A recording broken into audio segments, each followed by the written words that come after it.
That evening, when every gaze in the luxurious room was fixed on Vanessa, my so-called perfect sister, I could only stand quietly in a corner, my trembling hand clutching the worn envelope the lawyer had just handed me. Vanessa was declared the sole heir to the entire $18 million empire. The mansion, the yacht, the supercars, the company shares, everything was listed clearly in the will. Applause of congratulations and murmurs of admiration rose like a cold chorus. And me, the child always treated as an outsider, was left with a dusty envelope so thin that everyone assumed it contained nothing more than a meaningless scrap of paper. As I slipped away, mocking laughter still chased after me. That night, in my cramped apartment, I finally dared to open the envelope.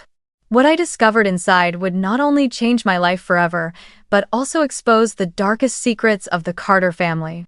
Have you ever been dismissed by the entire world, only to realize that you were the one holding the real key all along? And before we uncover this secret together, I want to ask, where are you watching this story from, and at what time? Hi, my name is Isabel Carter, and I am 29 years old. When people hear the Carter name, they probably imagine I was born into luxury, cradled in the affection of a wealthy dynasty. But the truth could not be further from that. I am the illegitimate child, the one never wanted, the stain on the legacy of a powerful bloodline. I can still recall my mother's face, Laura Miller, though the memory is faint, fragmented like old reels of film. She died when I was only 3 years old in a car accident. Everyone insisted was just unfortunate. Yet, even as a child, I sensed something sinister behind her death. I remember that night vividly, the adults whispering in hushed tones, Eleanor sitting coldly on the living room sofa, and Richard Carter, my father, silently smoking until dawn without uttering a single word. After my mother's death, I was brought to live in the Carter estate in Rhode Island. To the world, that grand mansion was a symbol of power and luxury, but to me, it felt like a gilded prison. Eleanor, Richard's lawful wife and Vanessa's mother, quickly asserted her control over everything, including my very existence. She never allowed me to call her stepmother. Each time I slipped and said the word, her eyes would narrow, her teeth clenched. "Don't you ever give me that title. You are not my child. You are nothing but a burden." From that moment, I understood that in this house spanning thousands of square feet, I had no rightful place. Vanessa, my half-sister, was the complete opposite. 5 years older than me, she was raised by Eleanor as a little queen. From an early age, Vanessa was enrolled in exclusive ballet classes, horseback riding lessons, and given a Steinway piano placed proudly in the center of the living room. Whenever there was a family photo, Vanessa was always positioned in the center, draped in elegant dresses, while I was forbidden from even approaching the camera.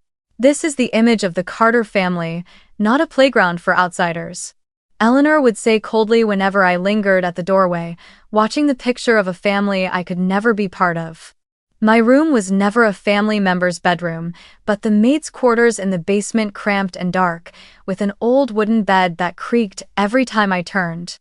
While Vanessa had an entire suite of rooms filled with imported toys and custom-made princess dresses from Paris, I was given hand-me-down books and clothes from the household staff. I still remember one winter evening, when the family sat at the long, candlelit dining table. I was forced to eat in the kitchen with the servants simply because Eleanor didn't want the image of the Carter dinner table tainted. I was only 7 years old then, too young to fully understand the weight of that humiliation, only able to swallow my tears along with a bowl of cold, watery soup. What hurt the most was not the lack of material comfort, but the erasure of my existence. My name was never called at family gatherings, never introduced to friends or business partners. To the outside world, Isabel Carter did not exist. Richard, my father, though not as openly hostile as Eleanor, kept his distance. He rarely spoke to me, and every time his eyes fell on me, there was a flicker of something unspoken. Part pity, part fear, and something that almost resembled guilt. But he never stepped beyond that cold, invisible barrier to protect me. Vanessa grew up bathed in absolute favoritism. She was taught from the start that she was the rightful heir, the future of Carter Industries. Every one of her achievements, no matter how minor, was magnified by Eleanor, while mine, no matter how hard I worked, were never acknowledged. I remember once in elementary school I won a statewide science award for a small solar energy project. I brought the certificate home, my heart leaping at the thought that maybe, just maybe, my father would smile. But Eleanor only glanced at it, then tossed the paper into the trash with a bitter remark. Don't delude yourself into thinking a worthless piece of paper can change your place. Vanessa simply stood there smirking, showing off the new shoes Eleanor had just bought her from Milan. That was my childhood full of invisible cuts.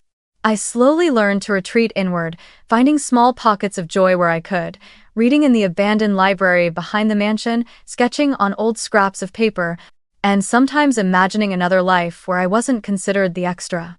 But whenever I returned to reality, Eleanor's cold stare, Vanessa's mocking laugh, and my father's heavy silence reminded me that dream was nothing but a fantasy. By the time I emerged from that shadowed childhood, I knew the only way to survive was to rely on myself. No one in the Carter family gave me a single coin or a helping hand. Everything I would later achieve began with scholarships I earned through relentless effort. I still remember the moment I received my college acceptance letter with a full scholarship. My hands shook as I realized this was my ticket out of that mansion, away from Eleanor's contempt and Vanessa's sneers.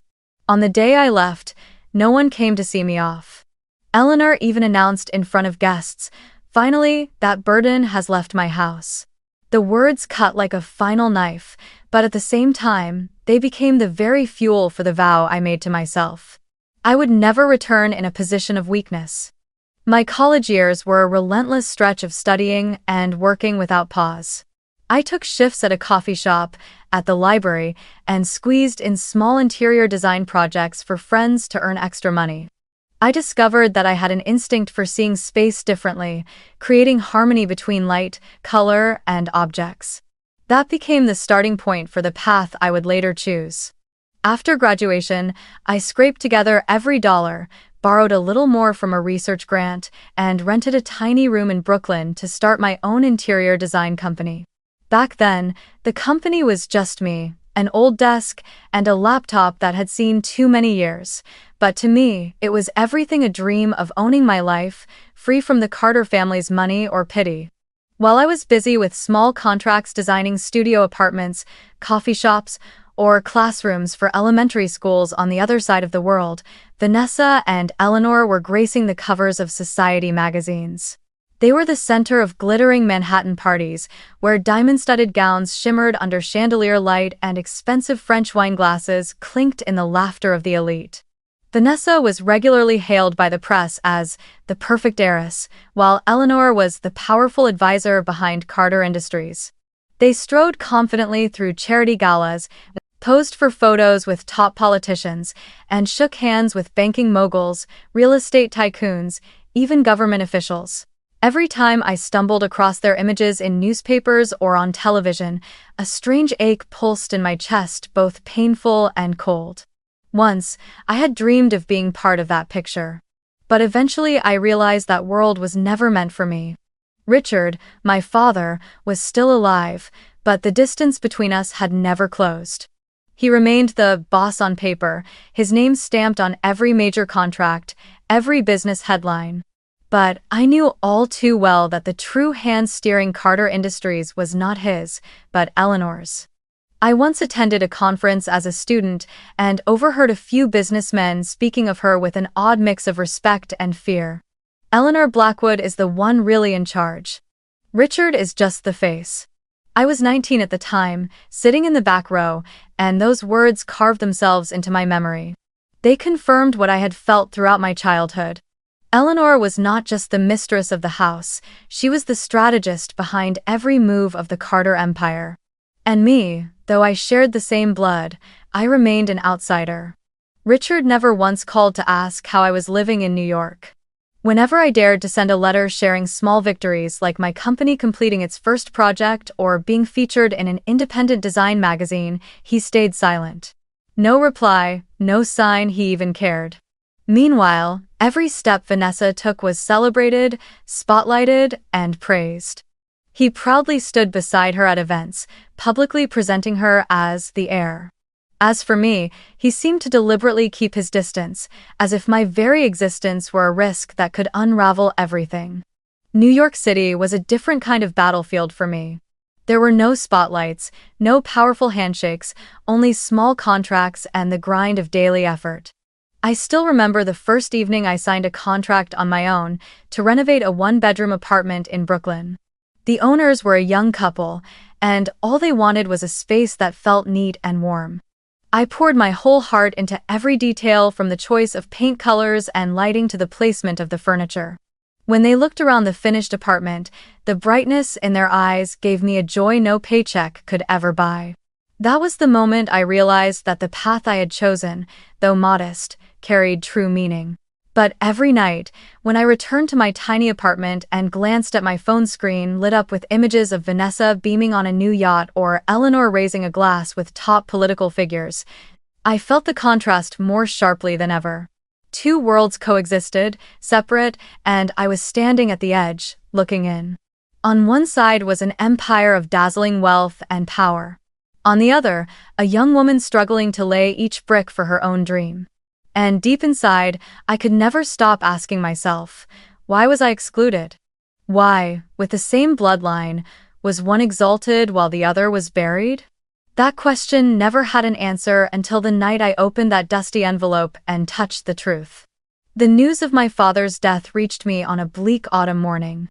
I had just stepped out of my small office in Brooklyn when a call came from an unknown number.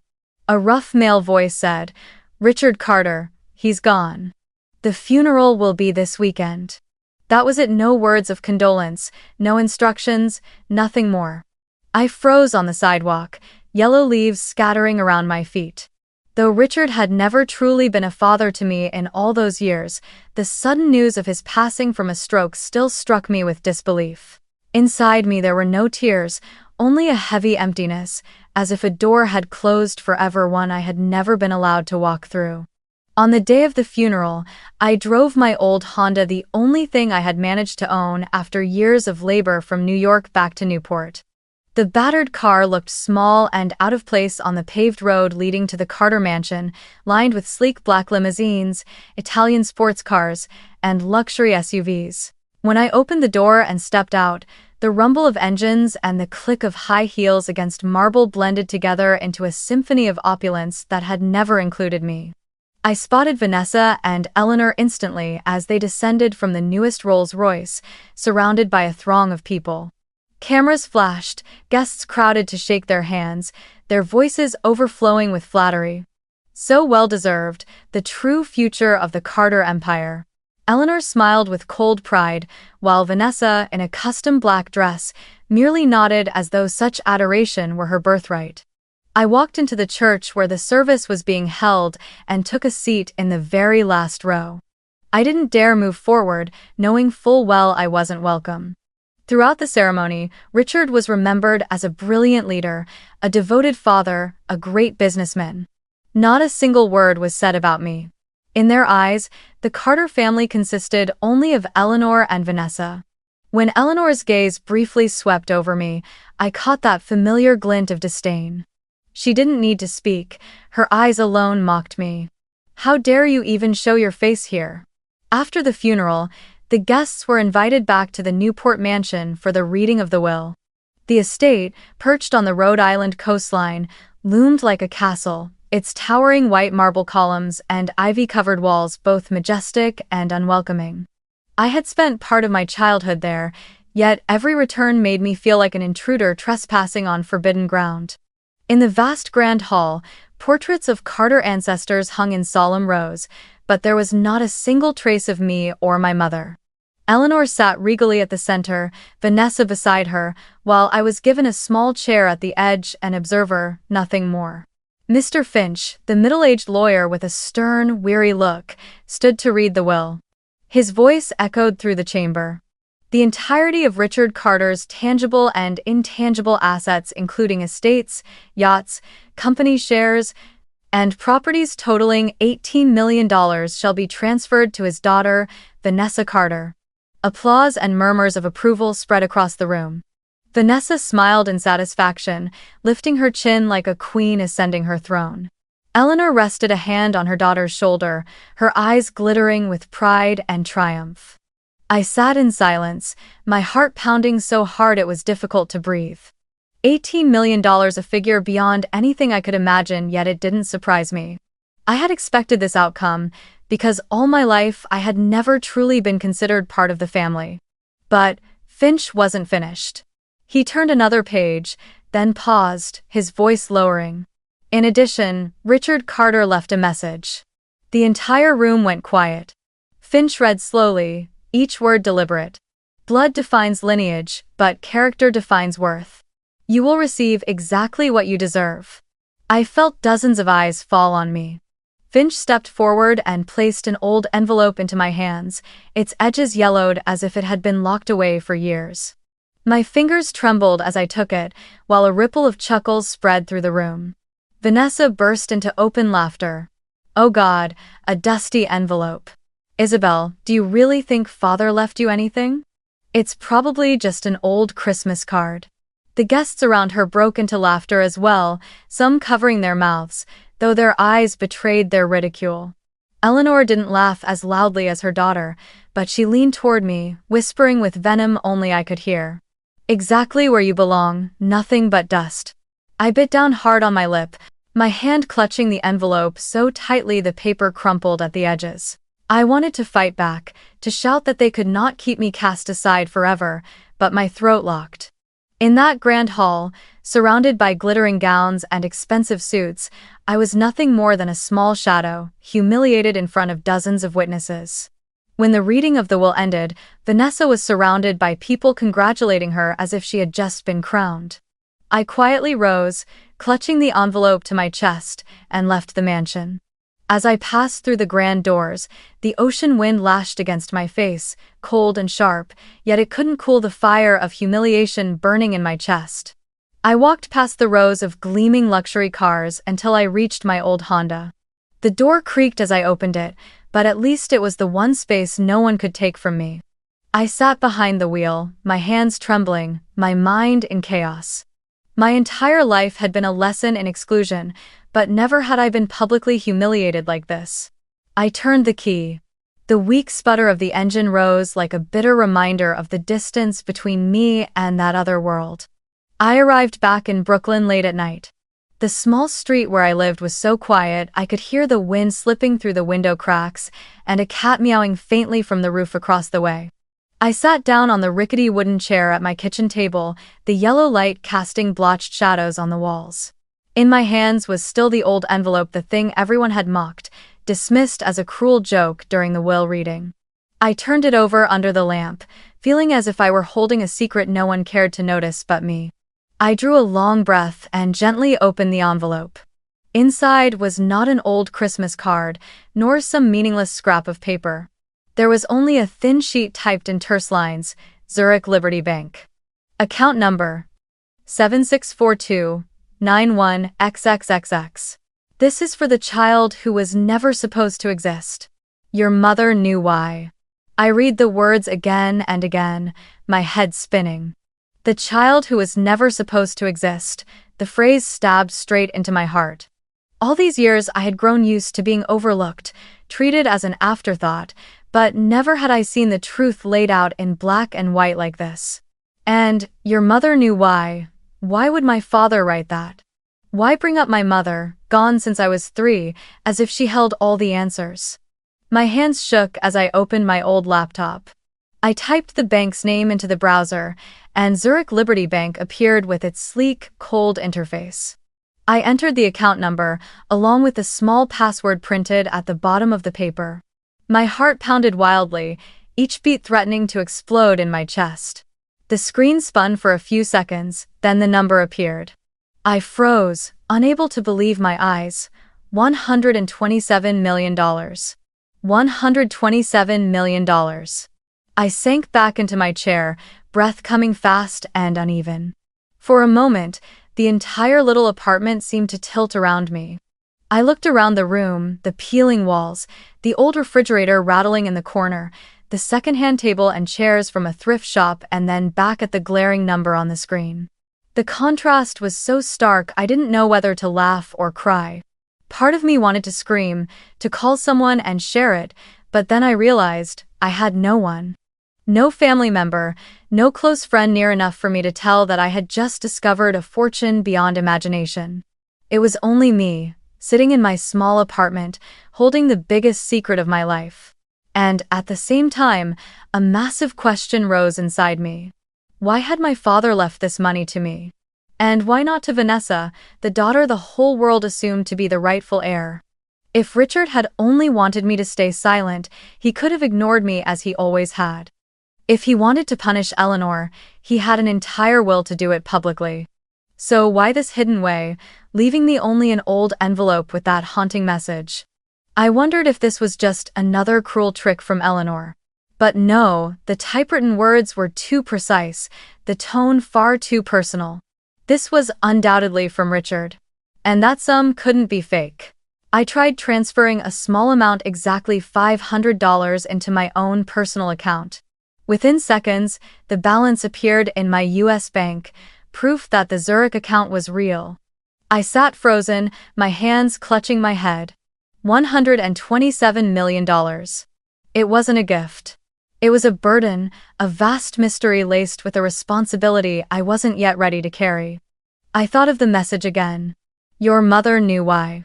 My mother, Laura Miller, the woman whose memory in my mind lived only in faint scraps, a light trace of perfume, the soft hum of a lullaby, her arms holding me on cold nights. Everything ended when her car plunged down a hill in the accident the Carter family never spoke of again. Now I couldn't stop myself from thinking, was that death tied to this money? And why had my father mentioned my mother when leaving me this secret fortune? I opened a desk drawer and took out an old album I'd kept. Inside were only a handful of photographs of her, one where she held me in the park, one where she stood at the door of our old house in Boston. I ran my fingers over her face in the picture and whispered, "Mom, I have to find out the truth. I need to know why Father did this, and why you're the key to all of it." Outside, car horns echoed through the night, and the streetlights cast a dull golden glow across the room. I sat alone, caught between two realities. One Isabel, poor and publicly humiliated at the will reading, and another Isabel who had just discovered she held a fortune capable of changing everything. Between those two versions of myself, the only thread connecting them was the relentless question, why had my father chosen me? That night I hardly slept. The figure $127 million flashed in my mind like a light that refused to go out. But more haunting than the number was the message. Your mother knew why. If my mother knew the reason, then everything had to begin with her death. I decided I would go back, search for every trace left behind from the accident that had taken her life when I was only 3 years old. The next morning, I called in to take the day off, pulled on an old coat, and boarded a train to Boston, the place where the accident records were kept. On the way, my heart pounded as if I were stepping into a play whose script had already been written, except I had not yet reached the final act. The administrative building where homicide and accident files were stored was old, the air heavy with the smell of aged paper mixed with rusted metal. I filled out the request form, my hand trembling as I wrote the name. Laura Miller, 1999. The clerk looked at me with a measuring stare before disappearing into the archives. Half an hour later, she returned and laid a thin but weighty file onto the desk. I opened it, the yellowed pages revealing the words, Case No. 11478, Vehicle Accident. The detailed report stated that my mother's car had plunged down a hill on the outskirts, the brakes having completely failed. But what froze me to the core was a red underlined note. Brake line appeared intentionally severed, further investigation recommended, potential homicide. I sat paralyzed, my eyes locked on the words. So from the very beginning, the police had suspected this was no accident. They had been prepared to pursue it as a homicide case, but at the end of the file was a short memorandum. Investigation closed per request of Richard Carter. Cause of death officially listed as accident. I read that line again and again, my mind in turmoil. My father, Richard, the man who had abandoned me my entire life, he was the one who asked for the investigation to be shut down. Why? What was he afraid of? Who was he protecting? I leaned back in the chair and closed my eyes, childhood memories flooding in. I remembered once, as a little girl, I had overheard Eleanor furiously arguing with Richard in the living room. Her voice was sharp, cutting. She must never set foot in this house. Laura is nothing but a stain you foolishly brought into our lives. I will not let her take my place. Back then, I hadn't understood the meaning of those words, only the sight of Eleanor's face, flushed red, her eyes burning with hatred. Now, linking that fragment of memory to the file in my hands, I shuddered at the realization. Eleanor had every motive to want my mother gone. The more I thought, the more the pieces aligned in a terrifying way. Eleanor had always treated me as a burden, a living reminder that Richard had once loved another woman. She had never hidden her contempt for my mother. I remembered the rare family gatherings when, if someone happened to mention Laura's name, Eleanor would immediately change the subject or drop a cruel remark. What's worth saying about someone like that? I would sit in silence, but deep down, I knew she hated my mother more than anyone else ever could. I closed the file, my hands trembling with rage. All these years, my mother's death had not been fate but the result of a conspiracy. And the one who requested the case be closed, my father, was involved. Yet deep down, I felt Richard was not the culprit. He might have stayed silent out of fear, pressure, or because of a force far greater than I had ever imagined. And when I recalled Eleanor's eyes at the funeral, that triumphant gleam as if she still held everything in her grasp, a chill ran down my spine. On the train ride back to New York, I stared out at the rushing scenery, a fierce determination rising inside me. I needed to dig deeper, to uncover why Eleanor wielded such immense power. Power strong enough to force Richard into shutting down a murder case. Since childhood, I had sensed that Eleanor was not merely the wealthy wife behind Richard. She had a way of making people obey, from household staff to Carter Industries business partners. Richard might have been the boss on paper, but I believed the true power had always rested with Eleanor. When I arrived at my apartment, I set the file on the table and stared at the red underlined words. Break line severed. The picture was becoming clear. My mother had been murdered. Richard knew, but chose to conceal it. Eleanor had the motive, the influence, and for years had openly despised my mother. Inside me, a voice grew louder. Eleanor Blackwood knew more than she had ever admitted. She was the key. And if I wanted to uncover the truth, I would have to start by exposing the real woman behind Eleanor, the one who had destroyed my childhood and stolen my mother from me. My phone rang on a gray Monday morning. The caller ID showed an unfamiliar international number, beginning with the code +41. I hesitated for a moment, then answered. On the other end was a deep male voice, precise, with a faint German inflection. Hello, this is Hinrich Ducker, Senior Manager at Zurich Liberty Bank. I need to speak with you, Isabel Carter. At the mention of the bank's name, my heart nearly stopped. That was the very place holding the secret $127 million I had just discovered. I replied softly, trying to keep my composure. Yes, this is me, but how do you know who I am? And how did you get my number? The man paused briefly, then said, Miss Carter, I was entrusted by Mr. Richard Carter. Before his death, he left instructions that once you accessed the account, we were to contact you immediately. There are things he wanted you to know, but could not say while he was alive. His voice carried no hint of deception. I sat upright, my entire body going cold. Ducker suggested we continue through a secure video channel. Within minutes, my laptop screen displayed the image of a man in his 60s, silver-haired but with sharp, unwavering eyes. He inclined his head in greeting before beginning to speak. Isabel, you have probably always wondered why you lived on the margins of the Carter family. The truth is, your mother, Laura Miller, was not just an ordinary woman. She was once an undercover FBI agent, embedded to investigate illegal operations within Carter Industries. I was stunned. All my life, I had only known my mother through hazy memories and a handful of old photographs, a gentle woman with kind blue eyes. I had never imagined she had once been an agent. No, that can't be, I whispered. But Ducker went on. This is a classified file the FBI kept sealed for years. Under Richard's leadership, Carter Industries became entangled in money laundering networks and clandestine finance. Laura was assigned to infiltrate, to get close to Richard and gather evidence. But everything changed when she truly fell in love with him, and then became pregnant with you. End quote. I clutched my head, my heart pounding wildly. Everything was spinning. My mother, an FBI agent? And me the result of a mission gone off plan?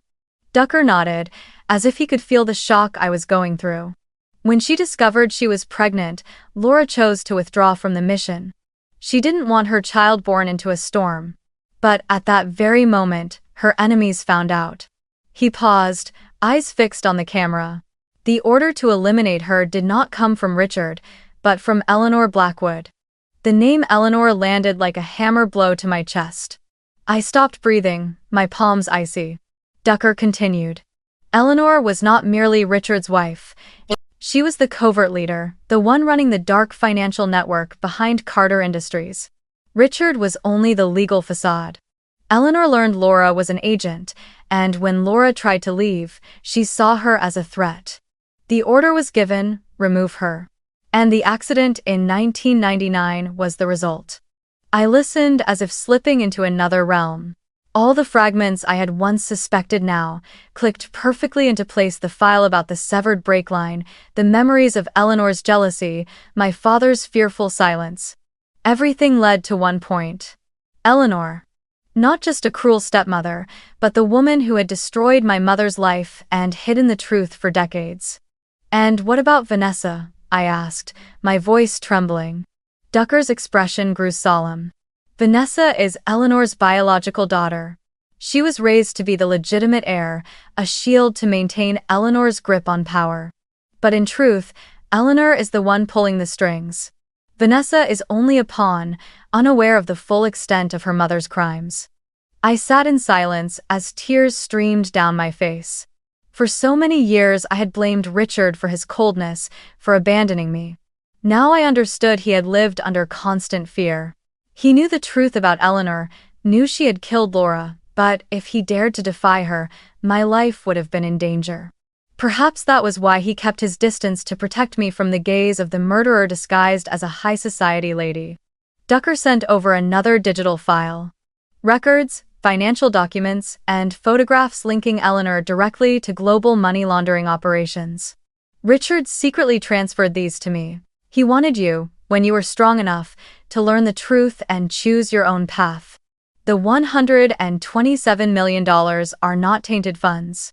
They're a trust Laura and Richard created to protect you, to give you freedom, even while Eleanor controlled everything else. I stared at the screen in shock. My world had turned upside down.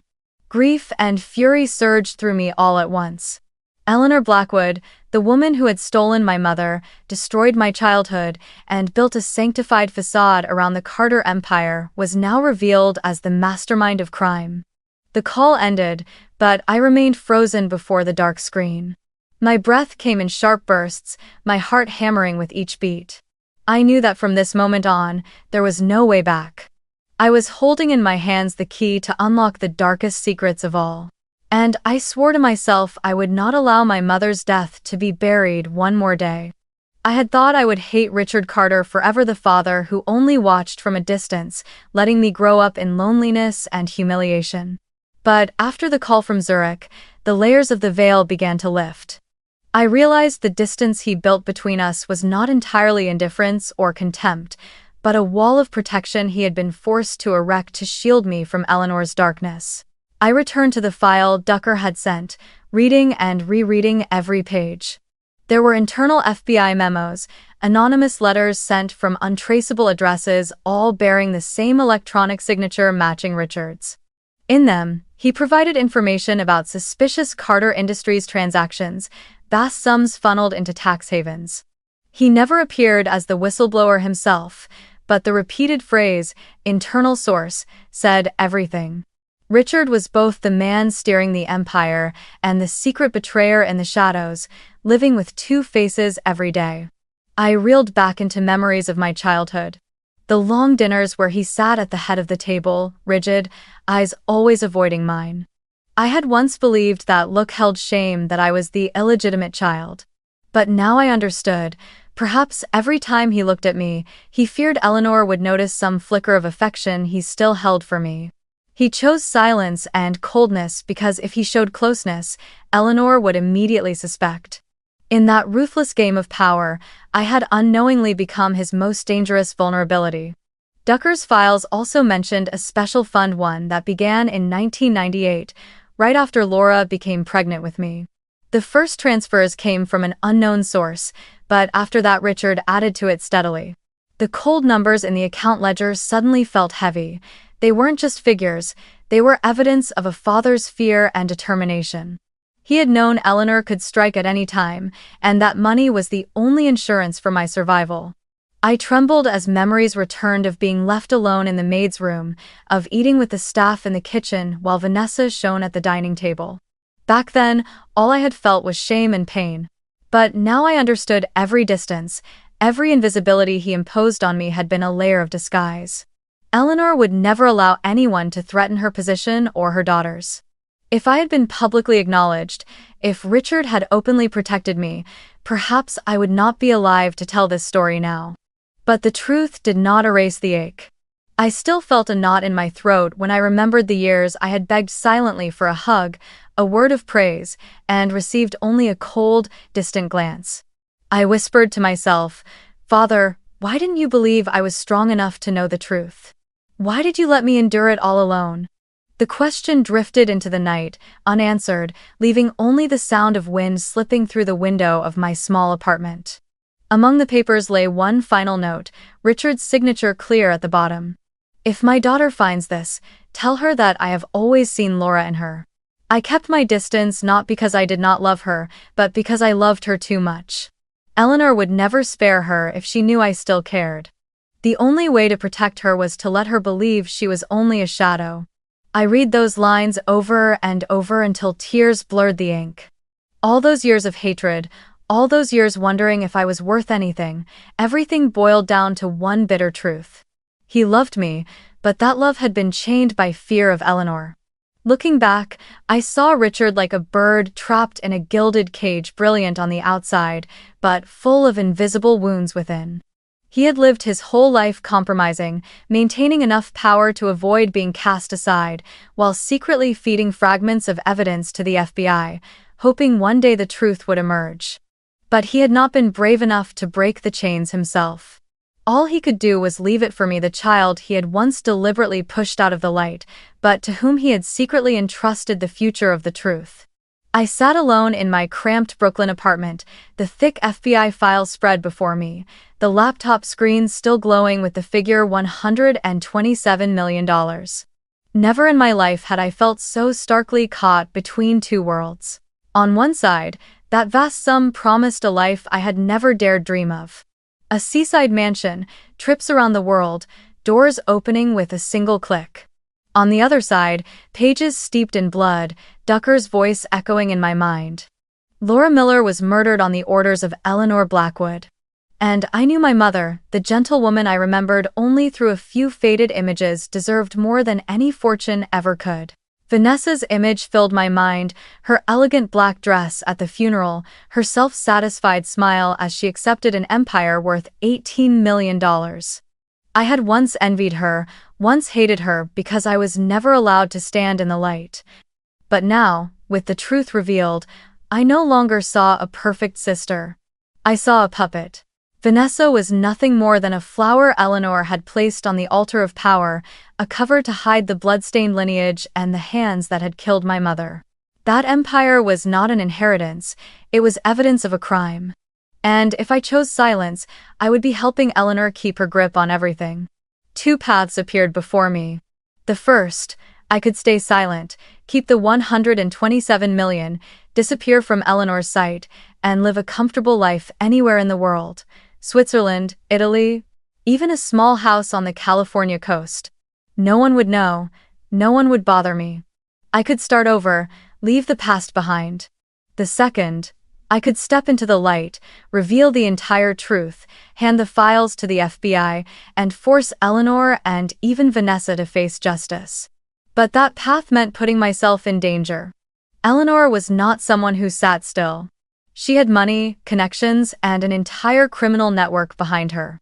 I asked myself, which path would my mother want me to choose? If she were alive, would Laura want me safe, or would she want me to finish the mission she never could? I opened the only photo I still had of her standing in front of our old Boston house, holding me as a little girl. Her eyes stared straight into the lens, gentle yet unyielding. I knew the answer was there, in that gaze.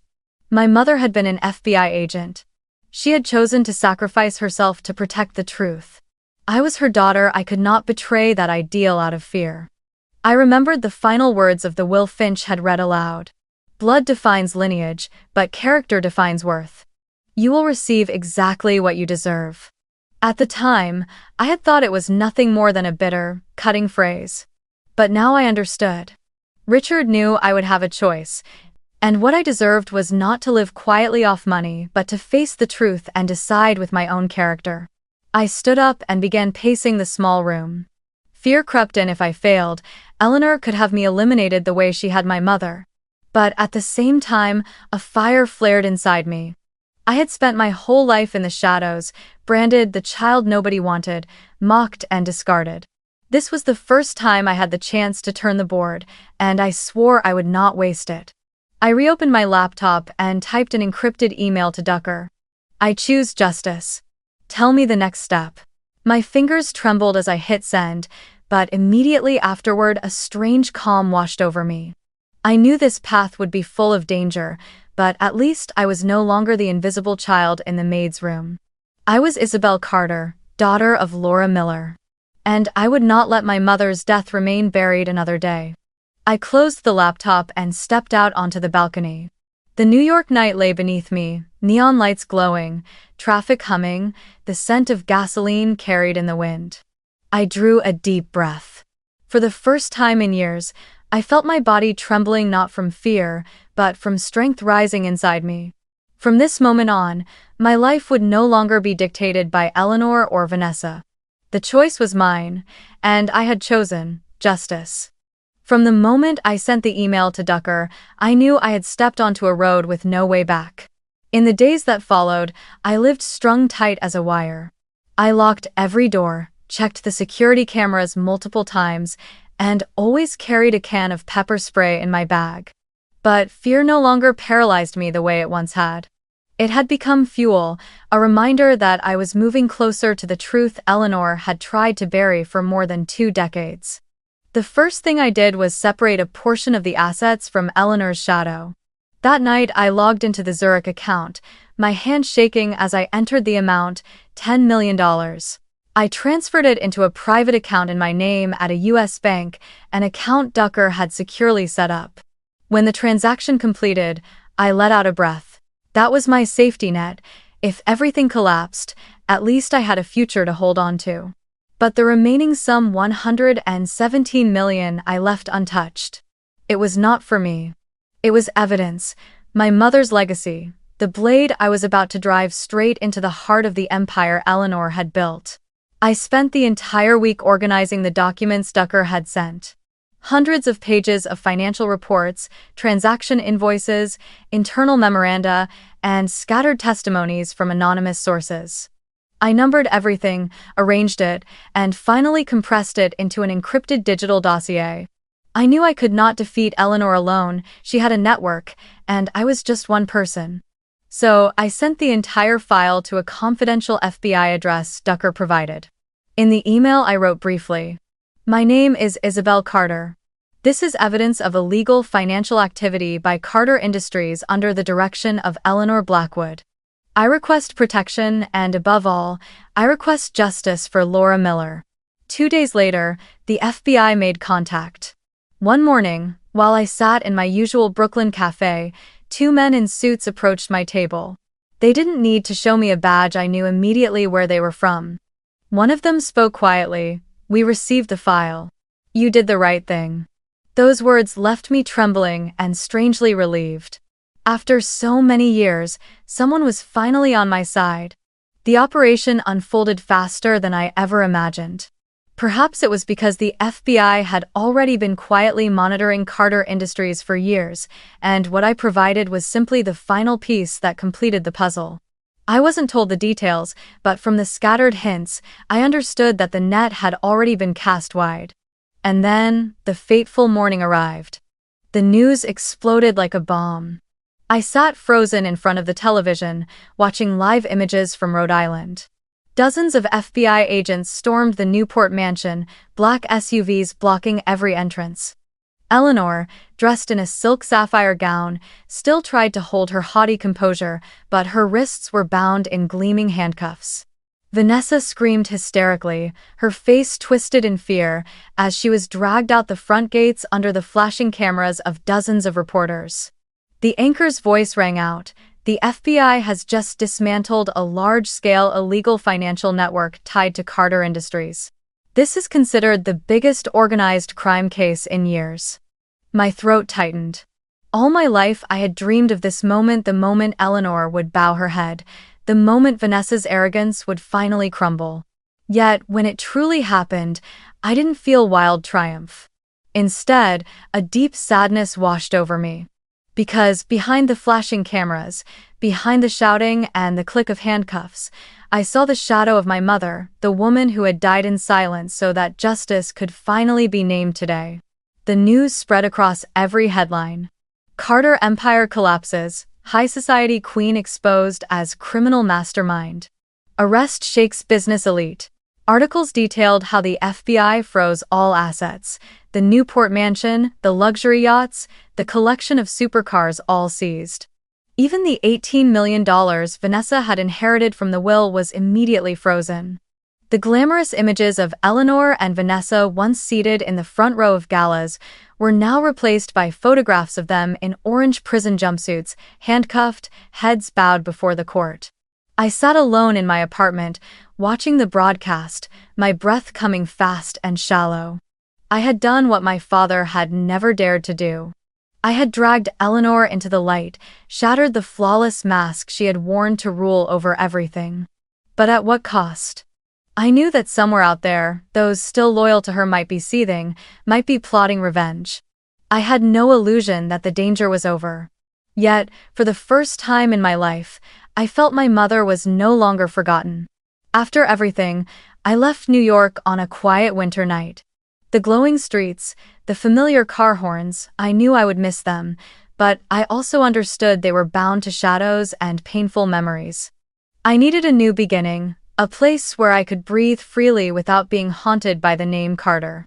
And so, I chose Switzerland, the land my mother had once dreamed of, where still waters reflected snow-capped mountains, where my parents' secret had once been safeguarded inside a bank account.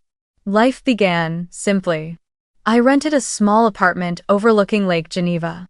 By day, I worked alongside young local architects, taking on modest interior design projects. By night, I walked along the lake, letting the cold wind sting my face and remind me that I was still alive, still free to choose how I lived. But I refused to let my life be only for myself. From the weight of loss, I understood the pain of children robbed of their parents by crime. I decided to create a foundation, named the Laura Foundation, in my mother's memory. It would support children who had lost parents to violence, scholarships, safe housing, and above all, arms ready to hold them, the very thing I had once longed for but never received. I used part of the profits from my work and my private investments to run the Laura Foundation. But I never touched the $127 million, even though it remained in the Zurich account. As the years passed, the number grew steadily with interest and safe investments managed by Ducker. One day, I looked at the screen and saw it had surpassed $200 million USD. I laughed, a sound both relieved and bitter. I had never needed that money to prove my worth. I only needed to know it existed, as proof that my parents, in their own way, had tried to protect me even when they were gone. Each year, like a ritual, Heinrich Ducker would call. His face grew older, but his eyes remained sharp. "Miss Isabel," he asked, "do you want to claim the entire sum now? It is yours, legally, and every restriction has expired." I smiled and shook my head. "I already have enough, Mr. Ducker. I have a home, a job I love, and a foundation that carries my mother's name. That's all I need." He looked at me for a long moment, then nodded, as if he understood that my real strength was not in the number on the bank screen, but in my ability to choose not to be ruled by it. From time to time, the media still mentioned the fall of Carter Industries as a landmark in the fight against financial crime. My name rarely appeared, and I wanted it that way. I didn't need glory, I only wanted quiet peace. Eleanor Blackwood and Vanessa had become names tied forever to disgrace, imprisoned, their wealth stripped away. But I chose a different path, not more revenge, but healing. I would never forget that my mother had fallen for the truth, and I knew the best way to honor her was not to live in hatred, but to use freedom to create meaning. One summer afternoon, I sat by the lakeshore with a group of children from the Laura Foundation, listening to their laughter as they played tag. A little blonde girl, no more than 7, suddenly hugged me tightly and whispered, "Thank you for giving me a family." I was choked with emotion as I held her close. In that moment, I realized the greatest inheritance was not the money my parents left behind, but the ability to turn my pain into light for others. And so, my story closes with a simple truth that took me a lifetime to learn. The real inheritance is not the wealth parents leave behind, but the freedom to choose how you live. I am no longer the child nobody wanted. I am no longer invisible. I am Isabel Carter, the daughter of Laura Miller, and I have rewritten my own destiny. The final scene I want to keep in my memory. A quiet evening by Lake Geneva. The sky fades into a soft violet, the breeze rippling gently across the water. I walk along the shore, letting the chill brush through my hair, and whisper, "Mom, I did it. And I am free."